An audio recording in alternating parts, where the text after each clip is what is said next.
Hi guys, welcome back to Raviraj study वाला online YouTube channel पर आपका स्वागत है। शनिवार 20 दिसंबर 2024। Dainik Bhaskar Dainik Bhaskar daily current affair में आपका स्वागत है। तो आज देखिएगा कि जैसे जो सांसद भवन है, तो इंडिया का जो भारत का जो सांसद भवन है, सांसद भवन का जो निर्माण किया गया 2023 में, तो नई संसद भवन में पहली बार ऐसा हुआ कि ऐसे हालात सामने आए कि जिसमें आप लोग देखे होंगे कि जो विपक्षी जो यहाँ सत्ताधारी थे, बीजेपी के सांसद और कांग्रेस के एमपी थे, दोनों के बीच मुठभेड़ हत्या मुक्की हो गई। हत्या मुक्की में ये सामने आया कि जैसे राहुल गांधी है, तो राहुल गांधी के खिलाफ 19 नंबर की क्या है एफआईआर दर्ज कराई गई। हालांकि राहुल गांधी, ऐसा नहीं कि राहुल गांधी जानकर ऐसे किए होंगे, लेकिन ये भी है कि जैसे जो सांसद के सत्र चलते हैं तो उसमें धक्का मुक्की नहीं करना चाहिए, हो सकता है किसी की जान चली जाए। क्योंकि विशेषकर देखा जाए तो जो सांसद भवन में बैठे रहते ना, तो सांसद भवन में ऐसे इंसान बैठे रहते केवल मुंह चलाते हैं, बाकी उनका शरीर ऐसा रहता है कि मतलब कुछ भी धक्का लगे तो पता चले ऊपर चले जाए, ऐसी समस्या रहती है। वृद्ध इंसान सांसद हैं। अब यहाँ इसलिए हुआ कि जैसे राहुल गांधी, जैसे अमित शाह बोलते कि अम्बेडकर अम्बेडकर नाम ले ले करके परेशान कर रखे। यदि हम लोग इस इतनी बार भगवान का नाम लिए होते तो बैकुंठ चले जाते।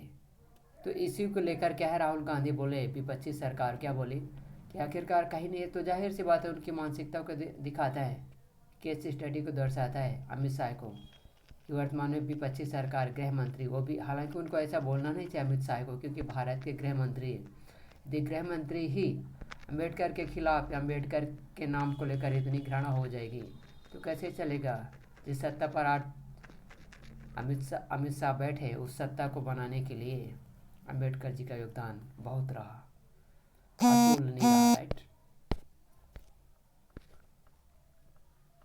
तो यही कि सांसद परिसर में धक्का मुक्की, राहुल पर एफआईआर दर्ज। हालांकि अब देखिएगा जो बीएनएसएस की धारा, जैसे यहाँ बताइए बीएनएसएस की धारा 109, तो 109 में ये बताया गया कि सजा, हत्या, किसकी हत्या करने के प्रयास को छोड़कर सभी धारा इसमें लागू होंगे। जैसे बीएनएसएस की धारा 115, 17, 125, 31, 351 शिकायत दर्ज की गई। हालांकि पहली बार नहीं है, राहुल गांधी के खिलाफ तो 19 नंबर की। ये है सांसद, और बीजेपी के दो सांसद एमपी रहे, प्रताप सारंगी को सिर पर चोट लगी थी। हालांकि दोनों को रेस्क्यू कर लिया गया, ठीक है। और ये जैसे बोलते हैं कि अफसरों के लिखे जवाब पढ़ रहे थे मंत्री, ये कहाँ का, ये वर्तमान में क्या है कि वर्तमान में चल रहा मध्य प्रदेश विधानसभा का सत्र। वर्तमान में जो मध्य प्रदेश विधानसभा का सत्र चल रहा है, इसी को लेकर, क्योंकि पता है कि एमपीपीएससी के जितने भी अभ्यर्थी हैं तो उनको लगा कि आखिरकार कहीं ना कहीं विरोध जताना चाहिए। जैसे हम लोग भी आज जाएंगे, शामिल होंगे आज से रात में, ठीक है। अफसरों के लिखे जवाब पढ़ रहे थे मंत्री, ठीक है। तो ये कहाँ, ये झूठे जवाब के बारे में लेकर है, ये कहाँ का, भोपाल का है। और एक इस प्रकार से देखे होंगे, ये एक प्रकार का महिलाओं की अश्लील चित्र के बारे में, पोर्नोग्राफी के एक प्रकार का मामला है। तो क्या है, कहीं ना कहीं टेक्नोलॉजी के दुरुपयोग करने का मामले सामने आते हैं। वहाँ इस प्रकार के मामले इस तरह देखे गए कि जो भोपाल की एक रूम चेंजिंग हॉल था, रूम चेंजिंग हॉल में जैसे जब यहाँ से गेट से जाते हो तो यहाँ ऊपर जो लाइट लगी, लाइट के बगल से एक कैमरा लगा। उस कैमरे में एक, जैसे पति पत्नी जाते हैं, एक वाइफ रहती, एक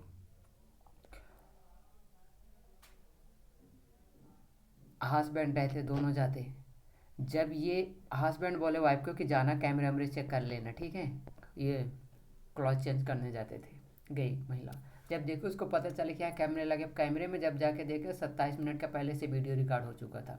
तो महिलाओं के कहीं ना कहीं आखिरकार महिलाओं के अश्लील चित्र को शेयर करने के लिए जुगाड़ बनाए होंगे। और इसके माध्यम से ये भी हो सकता था, होगा कि आगे चल के इन महिलाओं से पैसा डलवाने लगे। नहीं तो बता दें तुम्हारी इमेज, सीसीटीवी फुटेज क्या कर देंगे, शेयर कर देंगे सोशल मीडिया पर। तो इसको लेकर कहीं ना कहीं जो अपराधी रहा उसको तो गिरफ्तार कर लिया गया। लेकिन ये क्या है कि सोसाइटी में उतनी जागरूकता नहीं जितने कि विशेषकर पढ़े लिखे लोग बहुत जागरूक अवेयरनेस में रहते हैं। जैसे आईटी सेक्टर वाले, वो तो बहुत एक्टिव इंसान रहते हैं, जैसे एडवोकेट। लाइड में से आंसर के रैंक में गलत नियुक्ति पर मांगा जवाब, ये जोधपुर के हाई कोर्ट के द्वारा, ठीक है, ये वहाँ वहाँ का था, जोधपुर हाई कोर्ट का। और एक ये सबसे जिसको बोला जाता है सीवेज मेंटेन करने के लिए, तो इन्वायरमेंट से जुड़ा ये आर्टिकल है। इसमें जो बताया गया, थोड़ा सा इसमें देखिएगा कि जो हरदा ब्लास्ट हुआ था, तो हरदा ब्लास्ट के जितने भी वहाँ का मटेरियल रहा, वेस्ट मटेरियल, तो कोर्ट की सख्ती के बाद वेस्ट मैनेजमेंट कंपनी को जिम्मा सौंपा गया। और इसमें से पता है कितना, 130 मीट्रिक टन विस्फोटक को क्या किया जाए, डिस्पोजल कराने का काम कहाँ किया जाएगा। जैसे देखिएगा कि एमपी के बारे में टोटल यदि मैप के माध्यम से यहाँ हरदा से यहाँ लाएंगे धार। अब यहाँ से इतनी कास्ट लगी, पता है कि यहाँ को पहुँचाने के लिए 1 करोड़ रुपए की लागत से पीतमपुर में इंडस्ट्रियल वेस्ट मैनेजमेंट कंपनी को सौंप दिया गया।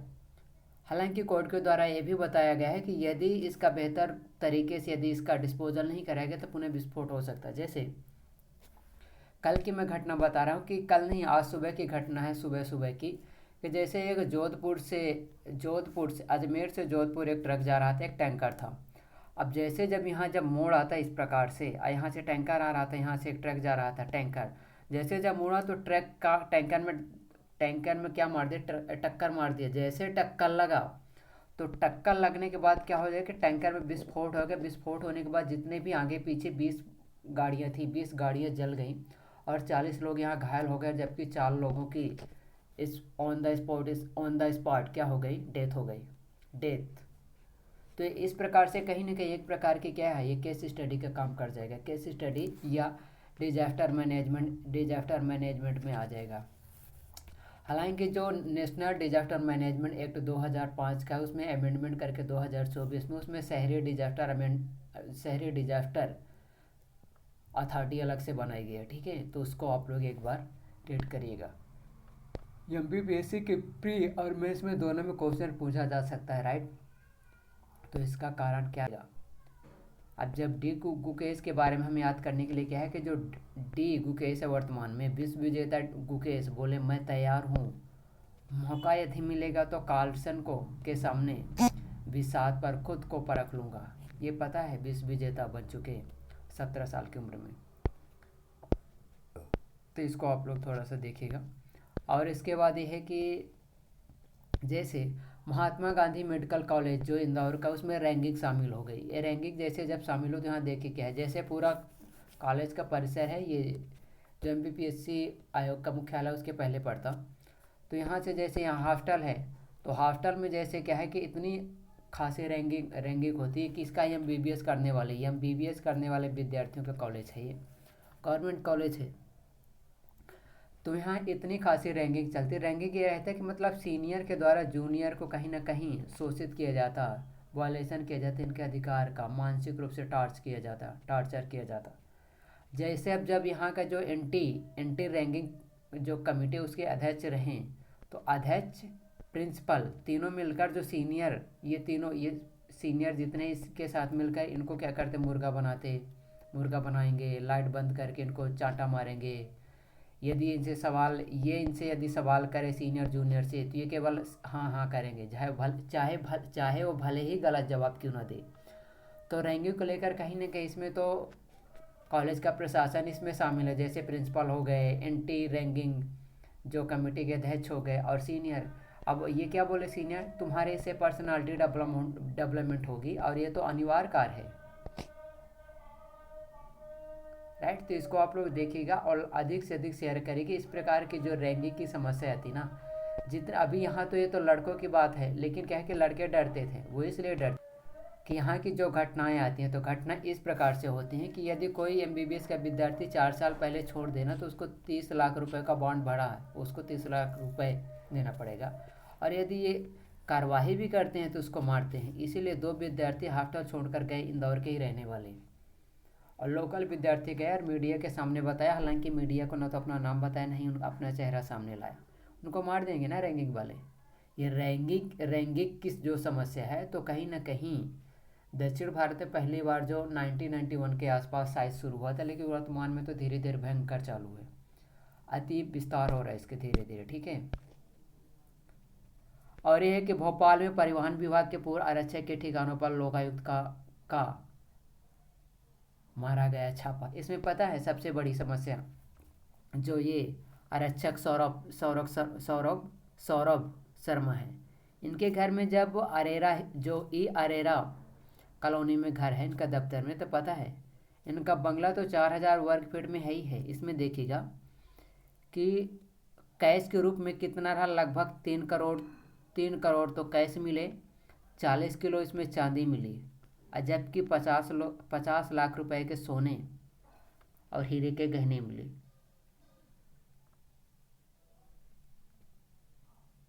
और इसमें ये भी नहीं पता, जैसे ये इंदौर, जबलपुर, ग्वालियर, अलग अलग स्थानों पर इनकी क्या है, अलग अलग स्थानों पर संपत्ति को लेकर संपत्ति है किसका, रियल इस्टेट में इन्वेस्टमेंट करते हैं। इसी प्रकार से अभी सेल कंपनी आएंगे। सेल कंपनी क्या करती है, इंडिया में मनी लॉन्ड्रिंग का काम करती हैं। ठीक है, तो इसके उनके बारे में थोड़ा सा देखिएगा। ये है 5 करोड़ नगद सोने चांदी के जेवरात मिले। छत्तीसगढ़ के कारोबारी का सेल कंपनियों के जरिए मध्य प्रदेश में निवेश हो रहा था। तो ये देखिएगा, जो सेल कंपनियां तो रियल इस्टेट में निवेश करती हैं। रियल इस्टेट में जैसे नीरा एक्ट आया है 2016 में, रियल इस्टेट को रेगुलेट करने के लिए नीरा एक्ट 2016 में पारित किया गया था। उस एक्ट के माध्यम से रियल इस्टेट को रेगुलेट करने के साथ साथ कुछ ऐसी समस्याएं भी आने लगती हैं कि जैसे जब नीरा कानून आया तो उस नीरा कानून के अंडर में देखा जाए तो कुछ ऐसी समस्याएं ज़रूर थी जिनको लेकर कहीं ना कहीं मुद्दे थे। अब जब ये सेल कंपनी होती, सेल कंपनी जितनी भी रहती, पता है एक प्रकार का मनी लॉन्ड्रिंग का काम करती। मनी लॉन्ड्रिंग क्या होता है कि जैसे इंडिया के पैसों को यहाँ से ले जाएंगे बाहर और पुनः एफडीआई के रूप में क्या करेंगे, इंडिया में इन्वेस्टमेंट करेंगे। एफडीआई के मामले में देखा जाए तो 2024 के ताज़ा रिपोर्ट के अकॉर्डिंग देखा जाए तो मॉरिशस, सिंगापुर, अमेरिका, ये 3 क्रमशः इंडिया में एफडीआई लाने वाले 3 देश हैं। एफडीआई और एफआईआई में क्या अंतर है और एफपीआई में क्या अंतर है।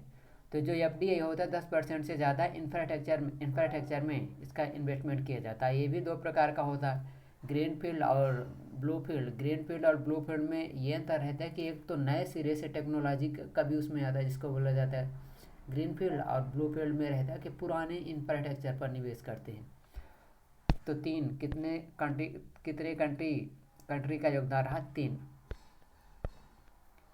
ठीक है, और ये भी एक प्रकार का कहीं ना कहीं करप्शन का ही है। जैसे 2.5 साल में मंत्रियों के बंगले सजाने पर 12 करोड़ रुपए हुए खर्च, जैसे मुख्यमंत्री के। ठीक है, अब ये और अगला देखिएगा, तारीख पर तारीख क्या हो रहा है कि 12 महीने बनानी थी कोलार 6 लेन, लेकिन 2025 में भी पूरा नहीं हो सकी। पता है कितना करोड़ का बजट बढ़ा, 68 करोड़ का बजट बढ़ा। तो ये कहीं ना कहीं जैसे एक प्रकार से भोपाल से जैसे सिंगापुर, हांगकांग व यू फ्लाइट के प्रस्ताव भेजे गए, ये तो क्या है कहीं ना कहीं इसके माध्यम से करप्शन होता है ना, इसलिए लाल फीता का धागा बांध के रख देते फाइल में। ठीक है, तो इसको आप लोग ज़रूर नज़र मारिएगा। ये निर्भया जैसे दरिंदगी पोस्टमार्टम रिपोर्ट में खुलासा, बेरहमी से की गई हत्या। अब इसमें क्या हुआ था, एक का नाम था, उसका नाम था योगेश मालवी। तो देखिएगा, जो इंडिया में एमपी है, एमपी की यदि देखा जाए तो कुछ ऐसी स्ट्रक्चर है कि यहाँ मंडला का रहने वाला एक था योगेश, और उसकी पत्नी का नाम था विनीता, और साली का नाम था मेघा। अब ये एक एएसआई का काम जैसे रहता है, एएसआई था ये मंडला में, इसकी पत्नी थी विनीता। तो ये दोनों चाहते कि हम दोनों का साथ क्या रहे, चलता रहे, लेकिन इसके जो मेघा थी इसकी साली, तो इसका ब्रेन वॉश करके बोले कि नहीं तुम्हें इससे तो तलाक लेना है। यही कर करके ब्रेन वॉश करती है। आज इंडिया के जितनी सोसाइटी है ना, उसमें ब्रेन वॉश करने में महिलाओं का बहुत अच्छा खासा योगदान रहता है। महिलाएं भिड़ाईखोरी करके मतलब इतनी सी समस्या को इतना बड़ा बढ़ा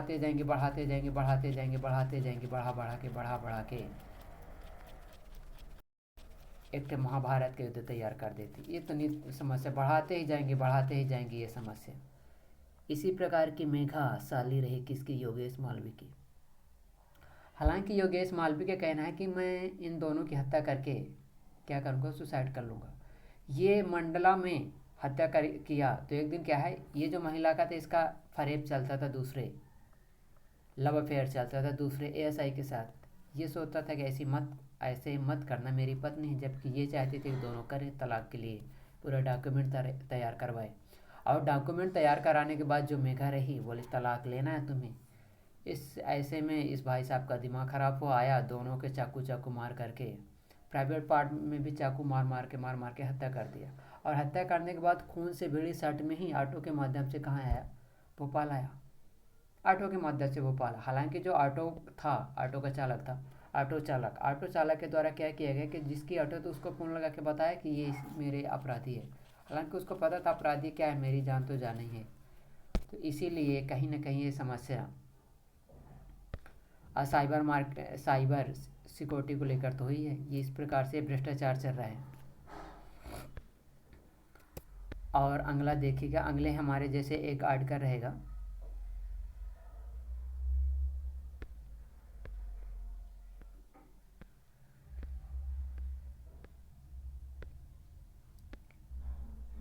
एक ये है, काम लगातार फैसले असरदार। ये क्या है, 11 दिसंबर से 26 दिसंबर 2024 जन कल्याण पर्व।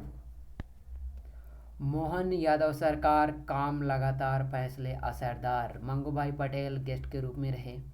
ये क्या, ये हमारे उसमें काम आ सकता है। जो MPPSC का मेंस पेपर होगा 2025 का, उसमें जैसे नहीं आता हिंदी में कि दीक्षांत समारोह के बारे में लिखेगा, तो दीक्षांत समारोह के बारे में रहता है कि डॉक्टर भीमराव अंबेडकर विश्वविद्यालय का दीक्षांत समारोह हुआ।